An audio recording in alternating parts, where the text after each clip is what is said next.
What's going on, guys?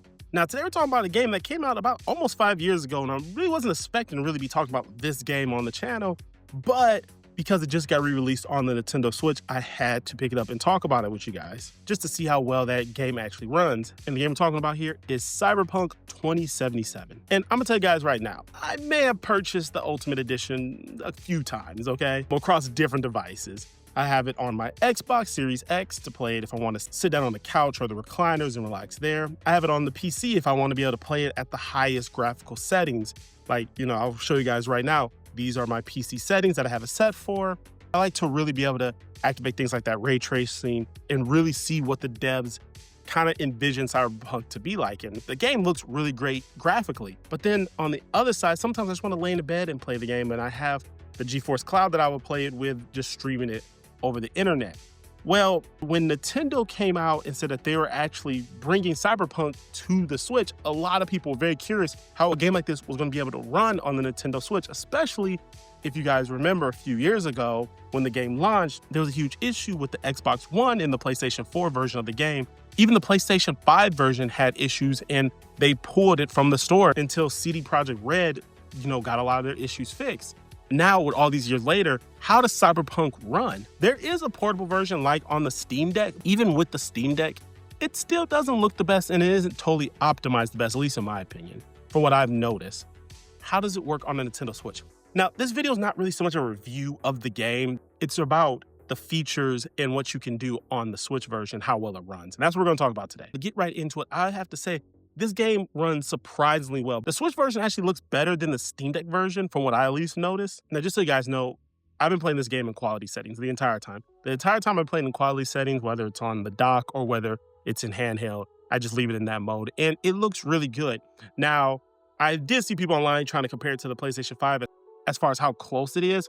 And I will say, playing it on the Series X, there is a noticeable difference in quality. The game on the Switch looks phenomenal. I actually think it looks really good, but it does look really well. And at no point in time I think it's anyone trying to market it as a better alternative than your actual at-home consoles. Now, for me, the cool thing about this is it being in handheld mode, that I can actually natively play this game wherever I want to. Now, driving around the city and getting in fights throughout the game, it actually runs extremely well. There are frame drops here and there throughout the game, I will say I've noticed, but it's not to the point where it's horrible. Where I notice a lot of frame drops happen seem to be when the game is saving. It has like this autosave feature, and when that happens, it does drop like really bad. And that's where I notice it the most. But a lot of times when I'm in gunfights, for example, you don't really notice it as much. If it is happening, it's not as horrible. Now, there was a couple of times that even in a gunfight, it did seem to drop, and it was noticeable, but it wasn't to the point where it just ruined the experience for me. Because, like I said, majority of the time, it runs extremely well. Now, the thing is, because this is on the Nintendo Switch, obviously there was a lot of things that they had to cut back on. One thing I noticed is crowd density, cars on the road. It's a lot less than it is in the traditional games. There's a lot less people walking around, there's a lot less cars driving around. It doesn't mean that there's none. It still seems to be a lot more than was on the previous generation of Xbox and PlayStation 4 or on the PC as well. Now, I don't fully know all the tech specs for this game as far as when it comes to ray tracing. I don't know how well the Switch 2 supports it. It does seem like it has some type of ray tracing reflections. You're going to notice the dip in quality. I also know that when driving around, especially at high speeds, like in the distance, things can get a little bit more blurred. It doesn't keep that super clear resolution like the other systems do. The Nintendo Switch does have some other features when it comes to this game that are exclusive to the Switch. Obviously, there's things like Gyro that's in there, which I'm gonna be honest, I was wondering why I was shooting so bad until I found out that I was using the controller and I had Gyro turned on. So even though I was using the sticks, Gyro was still like throwing off my aim.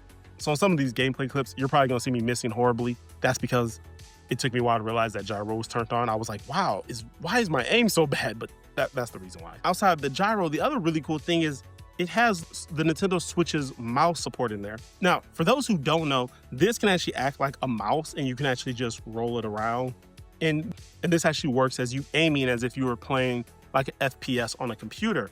And where it is cool, it's actually kind of hard to get used to for a while. It took me a while to get used to it. Now, the one huge problem I have with that is I really wish they let you remap some buttons when you do that, because a lot of times You know, this is gonna be kind of weird to show on camera, but when I'm having it on the table, you have to kind of do this weird positioning with your fingers.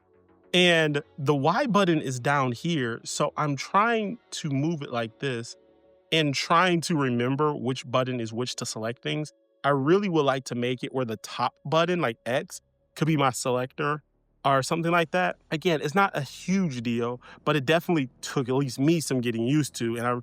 And maybe in an update, they'll allow you to patch an update where you can actually change out the button layout. But for right now, that's just kind of where it's at. The fact that you can pretty much dock this game and it hooks up to your TV and pick it up and carry it on the go really makes this an appealing option. Now, the way I'm personally probably going to play it is when I want to sit on the couch. I'm probably not going to play this docked that much. If I want to sit on the couch on my recliners and play this game, I'll just go ahead and turn my Xbox on and play it that way. But when I want to go play it somewhere else on the go, maybe I'm taking a flight somewhere and I want to play it like, 1,000 something feet up in the air, I have it on my Nintendo Switch handheld, no internet required. The entire game is right on here, which is so awesome about that. Or like I said, if I want the best graphics, then I can jump on my computer. But I just have all these options with it. Now, for someone that may not have these options and all they have is maybe one platform or the other, the fact that you can just go ahead and dock this to the TV and it looks really great on the TV, unless you're directly comparing it to the Xbox or the PlayStation or the PC version, you don't really notice a lot of those things.